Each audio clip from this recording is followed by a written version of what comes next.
So guys, no doubt Mr. Peter Obi said we need to start unbundling this criminality in Nigeria. There are a lot of criminality going on in this country called Nigeria. Take a look at this. Something we must say on Frank, yes, yeah. Especially now that the inauguration is coming.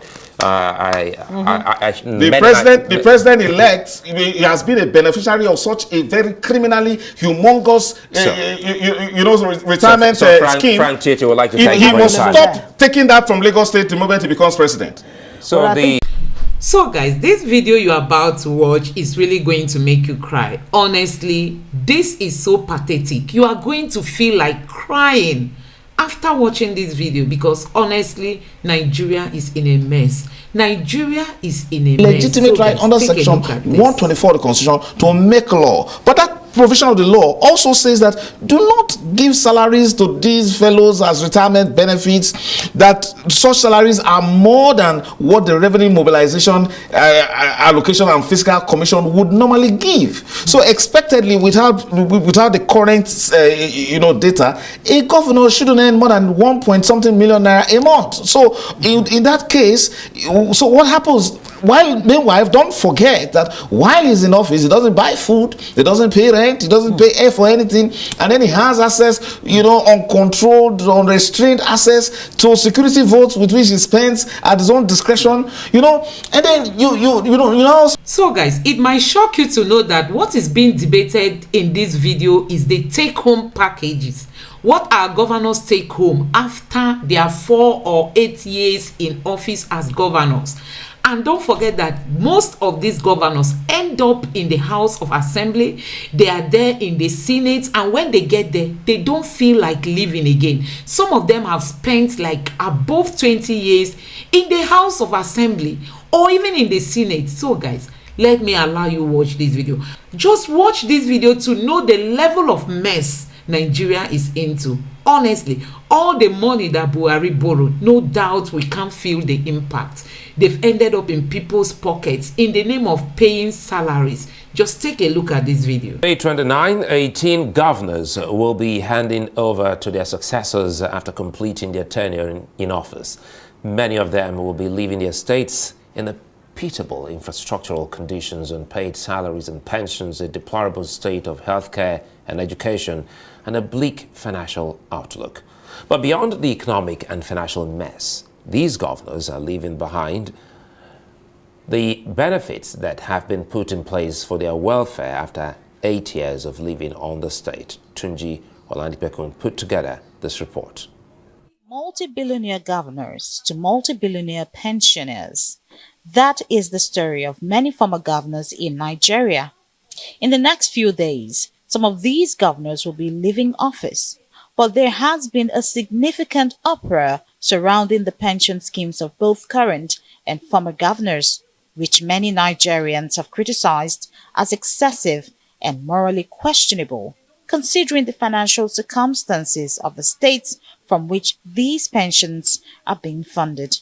But the life of affluence and luxury continues for some of these governors, all at the expense of the states. For instance, upon leaving office, Rivers State Governor and his deputy will enjoy benefits as approved by the State Pensions Law 2012. Under the law, former governors are entitled to 3 brand new vehicles, replaced every 4 years, in addition to receiving 100% of their basic salaries, 300% of their annual basic salaries for furniture, free medical services, and provisions for entertainment.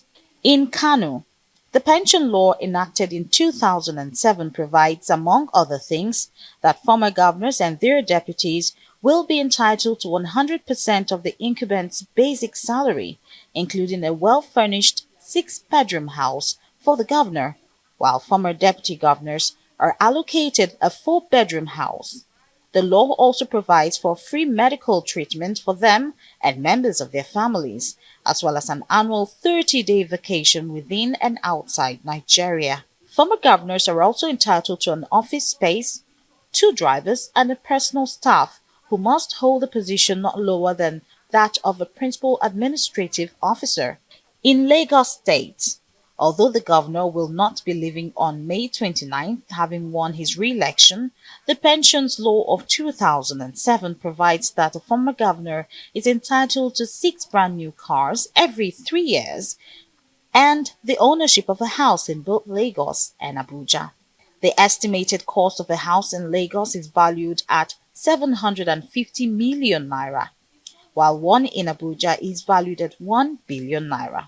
Furthermore, former governors, along with their spouse and unmarried as well as married children, are provided with free medical care. Our next governor is also entitled to a cook, steward, gardener, and other domestic staff who are pensionable. Under the same law, former governors are entitled to 100% of their annual basic salaries, 3 cars, 2 backup cars, and 1 pilot car every 3 years. This is not right for a nation where we are talking about the high rate of poverty. Let me tell you, as a governor, you have a security vote, you have other allowances that comes in for 8 years, for crying out loud. And then you talk about vehicles, houses at your choice, these at your choice. These are athletes. What will you do with it? Calculate what goes out of the treasury every year for one governor or the deputy. It's so outrageous. It's so outlandish. And then you look at that, it's a state that is also struggling to survive. They cannot pay salaries. They cannot fix basic infrastructure. No hospitals, no school functioning. Then a governor that has served and who is already a multi-billionaire is taking so much out of the system. Beyond the significant financial burden caused by these pension packages, many states are grappling with substantial debt levels, including both foreign and domestic debt, which puts further strain on the state's resources. It's discretionary because the law does not stop them from collecting their allowances. So if they want to give away their own allowances, then it's discretionary. More disturbing is the fact that some of the governors benefiting from the state pensions have either transitioned to the Senate or serving as ministers. Despite receiving salaries and allowances in their current roles, they simultaneously continue to draw monthly from the already depleted funds of their respective states. These incoming National Assembly should immediately pass a law. Once you are a governor and you are elected in the Senate or you are appointed a minister, you should lose one. Because you can't have a big elephant in your head that you are taking home to go and slaughter for your family to eat. And you saw one small bush rat, you want to carry it again. And by the other side, you see another cricket, small cricket that is meant for poor people. You want to collect it and you hold 2 of them like this and you are going home with it for you and your family. That's unacceptable. Various states have passed those laws and they are already operational. A major concern is that these benefits are rewards for a maximum of 8 years in office. What do civil and public servants who spend up to 35 years in service get? Amidst the declining economic situation in the country, where some states struggle to meet the minimum wage of 30,000 naira for their workers, billions of naira continue to flow into the accounts of former governors and their deputies in the name of pension.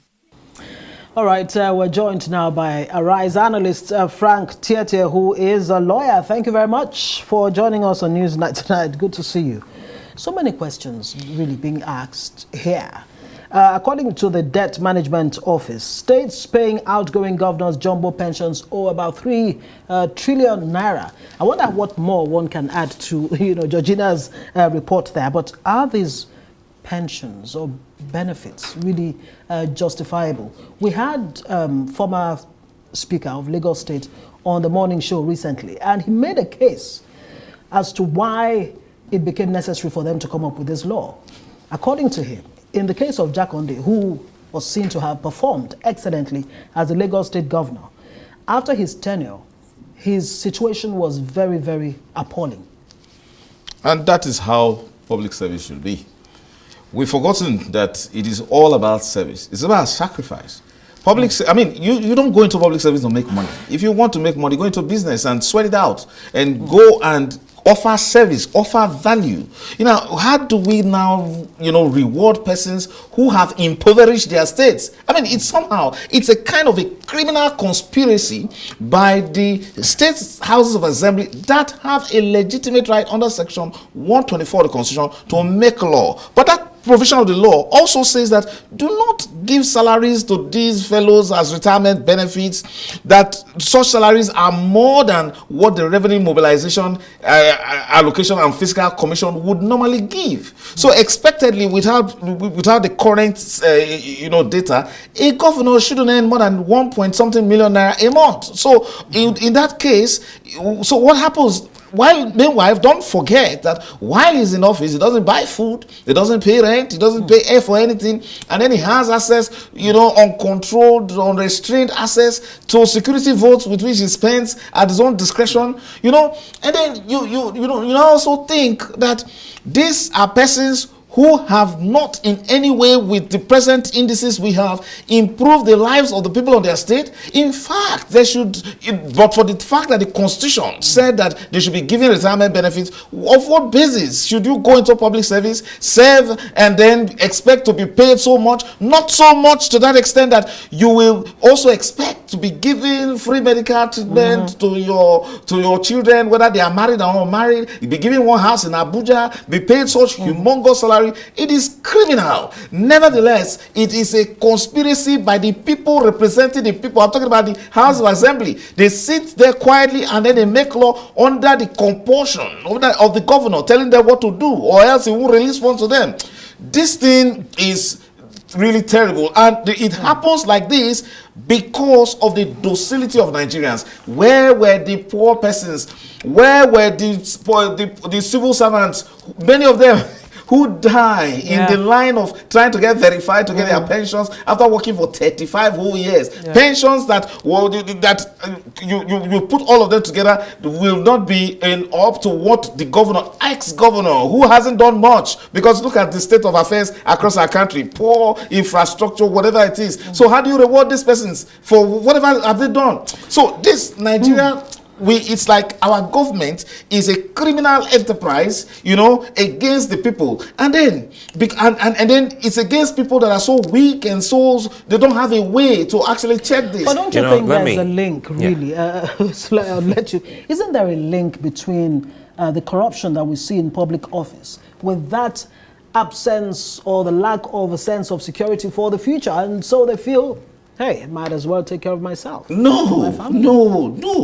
The idea of retirement benefit is that when you go into a government, don't steal a penny in the expectation that you are going to be taken care of for life. Only you. Only you. And then, but the idea is because despite all of that provision that the law makes for them, you'll find that there is this mindless fear that tantamount to a psychiatric problem, that no matter how much they gather from a course of the 4 years or 8 years, there is still that, inexplicable desire to gather so much so that you can own one political empire and continue to control Frank, the people with their own resources. Frank, let me jump in here, Frank. I've never seen you so it's annoying. To the extent that members of the State House of Assembly, the Speaker, Deputy Speaker, Majority Leader, and the rest of them, and even the legislators are not also becoming ambitious. They also want to get to be paid. Retirement benefits and 100% of the salaries that they were collecting. Imagine the states, Rivers State, Delta State, Akwa Ibom. You all have houses in Abuja. You can name them all. Now, Frank, can we start looking at ways we can actually stop this? Because you spoke about the State Assembly, and these are meant to be our representatives who, 9 out of 10, are stooges of the governors. So how can we reverse the trend? It may just not start today, but there must be a process. Public consciousness needs to be raised. You can't expect the man that provides security for the society, the policeman, hardly gets a deserving pay. And then he retires, and then they say his data got lost. And so for 5 years and all that, 10 years, he doesn't get retirement benefits. They said he retire one. And then some of them earn as low, monthly pension as low as 4,000 naira. I was there at the pension office myself, and I had to give money to some of them myself. And it happens to ex-servicemen. And then what did the politician offer? A man who claimed that he came to serve you, he came to improve your life. Is that, I mean, thereby hoodwinking you, deceiving you to control your resources, and then you now crown him as king for life, enjoy the kind of opulence that the Obas and the kings that we've had in this country has never had, and then he claimed that he was a member of the public service. That should change. So if you are asking me that how do we change it, first of all, there is a constitutional provision that says, hey, State House of Assembly, make a law, but make a law to give pensions and retirement benefits to your governors. But these persons do so in this manner that reflects disregard for the welfare of the state. Imagine these states can't not only pay salaries, they don't have infrastructural development by these same failures who are not laying legitimate claims. Failures as governors. Using the word legitimacy now, it looks to many Nigerians as corruption being legitimized. Yes, that is corruption being given the cloth of the authority of the Constitution. However, Ngozi asked a very important question I was going to land on. The idea was that you don't steal anything. When we had servants, we've had them in this country. General Gowon was once a head of state. When he left office, he didn't have to have a house, and that's how it should be. Look, that is how government is supposed to be sacrificed. So the problem is our political culture is that of plundering, is that of amassing for doing nothing, actually, because a businessman creates wealth for being rich, but the politician who amasses so much wealth actually creates poor people to get money. I jump in here again that he's talking about businessmen. Let's talk about the Sudanese British businessman Mo Ibrahim, who's giving an award, who gives award to excellent leaders. To excellent leaders across the continent. And we've seen for about 3 years, back to back, not one African leader was befitting of that award. So are we looking to getting an award system for people who, now talking about locally, now nationally in Nigeria, who have given true service, instead of getting this kind of corrupt means of enriching the same people who plundered the estates? It will start by a political acculturation. That changes the narrative, that changes the norm from taking from the state to giving. So let's now talk about a Peter Obi, for example, who goes around boasting that how much he does not collect from Anambra State. Let's start from there, and then move on to say, giving options to these persons who as governors not to collect these monies. Boast of how much you did not collect while you served as governors, boast of how much you saved, and then boast of how much you don't need to be a burden on the state that you couldn't improve so much on in terms of infrastructure and the well-being of the people. We are talking about teachers, again, who live in very pitiable conditions, who teach, primary school teachers especially, who teach for 35 years. My mother was one of them. They suffered a lot. Some of them died in course of waiting for their pensions, and some of them for gratuities. And these governors will legislate, assent to a bill that is criminal in dimension to give them so much. And then if people don't say anything, they are quiet. In fact, they don't even know that a law like that exists. Right. Apart from the emotional aspect of all of this, do we need to look at the reward system in a way that will reflect what you put in, as in what you will get out of it at the end of the day? What do we need to do really, so that whether you're a broadcaster, you're a teacher, you're a customs officer like my dad was, when I saw his salary when he passed on, I was shocked. But what needs to be done for a career civil servant or a public servant expanded should expect a reward? But for someone who claims as a politician that he has something to offer, a politician, we shouldn't make politics a career, and that's a problem. So you're asking me, how do we build in reward into politics? That's what the problem is. Not into politics, a reward system that covers everybody, whether you're a politician or not. No, that is what we're trying to do. We're trying to excise the politics from that reward system that you are referring to. You see, a politician shouldn't make politics a citizen, an individual shouldn't make politics a career.